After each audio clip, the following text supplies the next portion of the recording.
Ya, kita akan mereview buku ini, Orientalis dan Diabolisme Pemikiran, karya Dr. Syamsuddin Arif.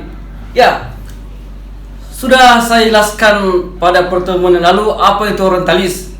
Orang Barat yang mengkaji Islam dalam perspektif kebaratan atau menggunakan framework dan worldview Kristen, karena peradaban Barat ini dibangun di atas pondasi Kristen. Apa itu diabolisme? Ini yang menarik nih. Diabolisme berasal dari kata-kata diabolos yang berarti iblis. Nah, adanya isme setelah kata-kata diabolos menjadi diabolisme adalah wataknya, sifatnya, karakternya seperti iblis. Artinya buku ini akan menceritakan bagaimana orientalis yang berwatak seperti iblis atau intelektual yang berwatak seperti iblis.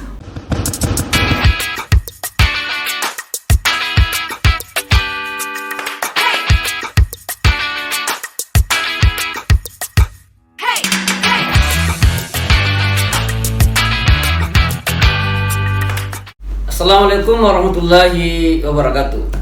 Insyaallah kali ini kita akan mereview buku yang sangat berpengaruh pada dunia pemikiran Islam dan juga dunia intelektual dan ulama di Indonesia. Orientalis dan Diabolisme Pemikiran, karya Dr. Syamsuddin Arif MA. Ya. Penulis buku ini Dr. Syamsuddin Arif MA merupakan manusia langka dan satu-satunya orang Indonesia yang menguasai banyak bahasa. Ya. Beliau menguasai bahasa Greek, bahasa Latin, bahasa Aramik, bahasa Sirak, bahasa Eropa. Ketika saya tanya kenapa bisa paham bahasa Belanda, bahasa Prancis, bahasa Jerman dan lain-lain, beliau mengatakan karena saya telah belajar bahasa Latin, sementara bahasa Latin ini adalah induk daripada bahasa-bahasa di Eropa. Ini kelebihan beliau, banyak menguasai bahasa termasuk bahasa Yahudi. Ya, beliau juga menguasai bahasa itu sampai dengan tulisannya. Nah, beliau juga seorang hafiz Al-Quran, alumni Pondok Modern Gontor Darussalam, juga pernah mondok di pesantren Majlisul Qurra wal Hufaz 77 Kajuara Bone. Ya, di Indonesia ini belum ada intelektual seperti beliau. Di Asia Tenggara cuma 2, dan untuk Indonesia hanya beliau seorang. Ya, beliau melanjutkan studinya di IIU atau International Islamic University Malaysia, S1-nya, kemudian S2-nya di International Institute of Islamic Thought and Civilization ISTEC, dan juga S3-nya di sana. Ya, beliau adalah pakar Ibnu Sina. Nah, bukunya kali ini sebenarnya adalah buku merupakan kumpulan artikel-artikelnya atau makalahnya yang tersebar di mana-mana, kemudian disatukan menjadi buku. Ya, buku ini ada 4 bab. Ya, bab pertama terkait dengan pembahasan orientalis dan kajian keislaman. Bab kedua, tantangan ideologi global. Bab ketiga, wacana keislaman mutakhir. Bab keempat, dari khazanah keilmuan Islam. Ya, dari judulnya banyak yang belum paham apa itu diabolisme. Nah, kita akan cek apa itu diabolisme. Banyak juga yang belum paham. Awalnya juga saya belum paham. Ya, dalam judul Diabolisme Intelektual, Dr. Syamsuddin Arif menjelaskan bahwasanya diabolos adalah iblis. Ya, dalam bahasa Yunani kuno, Jadi diabolos itu iblis dalam bahasa Yunani kuno. Jadi diabolisme adalah pemikiran, watak, dan perilaku ala iblis ataupun pengabdian padanya. Ya, dalam kitab Al-Qur'an dinyatakan bahwa iblis termasuk bangsa jin. Ya, awalnya sebenarnya iblis ini disejajarkan dengan malaikat, ya. Jadi kalau dilihat dalam Al-Qur'an itu seperti itu, kemuliaannya itu setingkat dengan malaikat. Tapi jin ini bermasalah kemudian karena menjadi pembangkang, ya, tidak mau mendengarkan perintah Allah ketika diminta untuk bersujud kepada Adam sebagai penghormatan kepadanya. Apakah iblis itu ateis? Tidak. Apakah iblis itu agnostik? Tidak. Apakah iblis itu tidak percaya ada Tuhan? Tidak. Lalu kenapa dia dilaknat? Disinilah masalahnya. Nah, intelektual, ya, intelektual yang berwatak iblis ini yang menjadi masalah. Ya, karena kenapa? Ya, ada beberapa perkara atau ada beberapa catatan yang seorang intelektual itu bisa dikatakan bersifat iblis atau diabolik. Yang pertama adalah intelektual yang selalu membangkang, tidak mau menerima kebenaran walaupun dia tahu Tuhan itu ada, aturannya ada, syariat ada, tapi dia tidak akan pernah menerima. Intelektual semacam ini adalah sama sekelas dengan Fir'aun. Tahu kedudukan Allah Subhanahu wa taala, tahu Nabi Musa, banyak tanda-tanda yang sudah datang, tapi tidak mau percaya. Nah, ini namanya intelektual diabolik ala Fir'aun.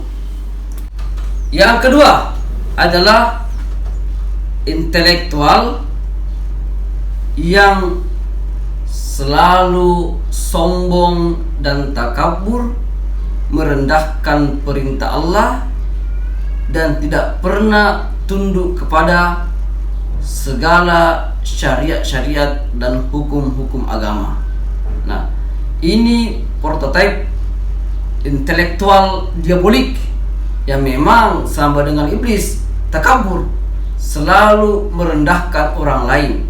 Jika diberi peringatan, jika diberi wejangan, diberi nasihat, maka selalu mengatakan, kamu ini siapa? Apa titelmu? Apa jabatanmu? Bukan lagi berpikir apakah yang disampaikan kepada saya ini benar atau salah. Jadi selalu memandang rendah orang lain, persis dengan iblis yang merendahkan Nabi Adam alaihissalam. Dia merasa diciptakan dari api, sementara Adam diciptakan dari tanah. Ya. Yang ketiga, ciri-ciri intelektual diabolik atau bersifat diabolisme adalah mengaburkan dan menyembunyikan kebenaran, talbisul haq bil batil. Jadi yang benar dipoles jadi salah, yang salah dipoles jadi benar. Jadi orang-orang ini memang sengaja menggunting kebenaran, kemudian menyambungnya dengan kebatilan, sehingga masyarakat itu ketika mendengar dia berbicara seakan-akan menyampaikan kebenaran, padahal yang disampaikan adalah racun. Nah, inilah diantara ciri-ciri intelektual diabolik atau berwatak iblis. Nah, kita kaji lebih dalam lagi terkait dengan buku ini, ya. Pada bab pertama, Syamsuddin Arif mengangkat tema orientalis dan Al-Quran. Bagaimana sebenarnya serangan orientalis terhadap Al-Quran? Karena tentu saja Al-Quran ini menjadi target utama bagaimana supaya masyarakat muslim ini merasa bahwasanya Al-Quran ini keliru, ada kesalahannya, sehingga kita ini makin lama makin menjauh dan tidak percaya kepada Al-Quran. Nah, di sini dijelaskan sama penulis ya bahwasanya ya mereka ini orientalis ini tidak pernah berhenti, bahkan terus-menerus menebar keraguan atas kesucian teks Al-Quran ya.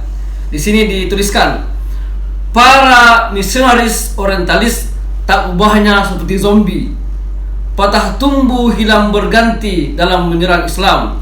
Baru-baru ini muncul lagi seorang dengan nama samaran, Christoph Luxemburg ya. Ia mengklaim bahwa Al-Quran hanya dapat dimengerti apabila dibaca mengikuti konon bahasa aslinya, yakni bahasa Syiro-Aramaik ya. Di sini ditegaskan bahwasanya ada beberapa ya kata-kata dalam Al-Quran itu salah ya. Luxemburg menunjuk sejumlah contoh. Misalnya ya Luxemburg ini membuat Al-Quran baru. Misalnya ini kata-katanya, kaswarah dalam Al-Quran surah 74 ayat 51 semestinya dibaca dengan kasurah, atau kata sayyi'at dalam Al-Quran surah 4 ayat 18 semestinya dibaca dengan saniyat dan berbagai macam lainnya ya. Tentulah ini upaya-upaya orientalis untuk mengaburkan originalitas Al-Quran atau kemudian Al-Quran, kemudian menjualnya kepada intelektual diabolisme atau diabolik ya, sehingga diasonglah, dijuallah kemana-mana. Nah, oleh karena itu dalam menghadapi orientalis semacam ini yang selalu ingin mengaburkan kebenaran ya dan membenarkan kekaburan ya, maka Dr. Syamsuddin Arif memberikan konklusi ya. Beliau mengatakan, kenali musuhmu, know the enemies, merupakan semboyan misionaris di balik kegiatan dan kegigihan mereka dalam mengkaji Islam beserta seluk-beluknya dari segala aspek. Adalah naif apabila umat Islam bersangka baik terhadap orang yang tidak akan pernah ridho ya, lantarda angka dengan kita dan senantiasa memusuhi kita. Adalah keliru jika kita menelan mentah-mentah apa yang mereka katakan dan mereka tulis. Lebih celaka lagi apabila kita mengamini dan mengikuti seraya meniru-niru melakukan apa yang mereka kerjakan, seperti menghina Nabi, memburuk-burukkan para sahabat dan tabi'in, meremehkan para ulama salaf, meragukan otoritas dan otentisitas tradisi keilmuan Islam, lalu mau membuat Al-Quran edisi kritik, menolak hadis atau ingkar sunnah, membuat tafsir dan hukum sendiri, mengikuti hawa nafsu yang sesat dan menyesatkan. Ya, buku ini memang kalau saya lihat ya, manfaatnya itu luar biasa. Saya sendiri membaca buku ini sudah lebih daripada 10 kali ya. Dan artikel-artikel saya juga banyak diwarnai dengan dan terinspirasi daripada buku ini. Masya Allah, luar biasa manfaatnya.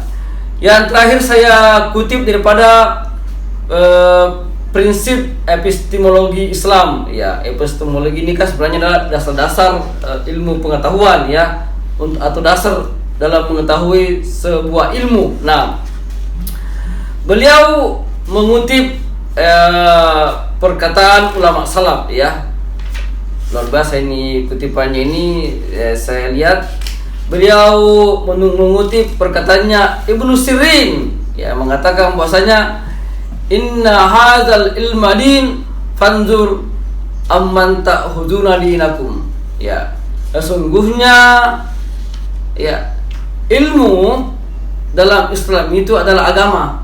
Oleh karena itu, kenali dari mana engkau mengambil agamamu. Ya, tentu saja sangat tidak adil, bahkan cenderung konyol kalau kita ini mengambil ilmu dari orientalis lalu menelannya mentah-mentah. Ya, orientalis ini kan bukan Islam, ya, hanya mengkaji Islam. Bagaimana kita belajar wudu kepada orang yang tidak pernah sembahyang? Bagaimana kita belajar tauhid kepada orang yang tidak bertauhid? Bagaimana kita belajar puasa kepada orang yang tidak pernah berpuasa? Ya, sungguh tidak masuk akal. Oleh karena itu, kedudukan orientalis itu hanya sebagai pembanding sekaligus sebagai partner dalam belajar. Ya, ada beberapa orientalis yang ya saya kira layak untuk dijadikan rujukan, tetapi bukan dijadikan sebagai dasar beragama. Misalnya gurunya Dr. Syamsuddin Arif ketika dia mengambil studi di Frankfurt University, Hans Leber, itu luar biasa karya-karyanya. Ada lagi pakar kebugisan namanya Leonard I. Andaya, itu luar biasa karya-karyanya. Mereka bisa dijadikan rujukan ya dalam beberapa hal. Tapi ada juga orientalis memang yang kurang ajar, seperti misalnya Stockholm yang hanya mengkaji Islam untuk menghancurkan agama Islam, bahkan untuk menjajah kita dan seterusnya. Oleh karena itu, tepatlah apa katanya Dr. Syamsuddin Arif, kenali musuhmu. Jadi orientalis sungguhnya adalah banyak menjadi musuh kita, banyak menjadi musuh dalam selimut. Boleh dijadikan partner, tapi tidak bisa dijadikan panutan, bahkan tidak bisa dijadikan dasar untuk beragama, karena agama ini adalah dari ilmu dan ilmu juga adalah dari agama. Oleh karena itu, bagi yang ingin lebih dalam mengetahui bagaimana sepak terjang orientalis dalam mengecoh umat Islam lewat karya-karyanya, maka baca buku ini, Orientalis dan Diabolisme Pemikiran. Buku yang sangat berharga, buku yang sangat bermanfaat dan penuh dengan gizi.